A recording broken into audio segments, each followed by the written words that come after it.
Hello everyone, welcome back to our Electrical Machines Language series.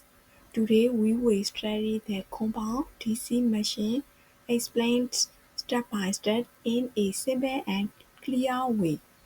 A DC compound machine combines the advantages of series and shunt DC machines by using both series and shunt field windings. The way the shunt field winding is connected relative to the armature and series field creates two types of compound DC machines.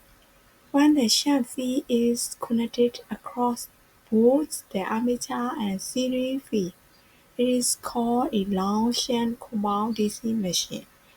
In short shunt DC in short shunt compound DC machine, the shunt field is connected in parallel only with the armature winding.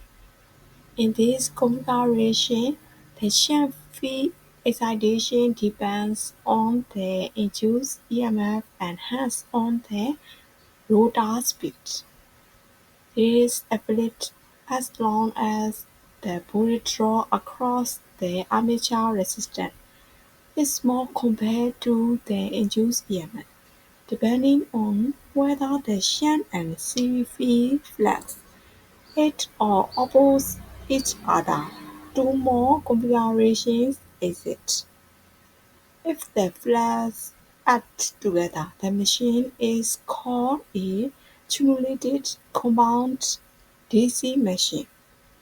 If the flags oppose each other, the machine is known as a differentially compound DC machine.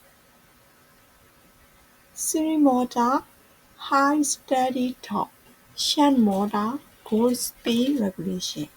Compound motor, torque plus speed stable. Question 1. What is the main advantages of DC compound machine? 2. What is a long shunt compound DC machine? 3. What is cumulative compounding? Application of DC compound machine. Elevators, lift system, rolling mills, press machine, conveyors, shearing and pushing machines. If you found this explanation helpful, please like the video, subscribe to the channel and share it with your friends. Please try answering the quiz questions and write your answers in the comment section below. Thank you very much for watching. See you in the next lesson. Bye bye.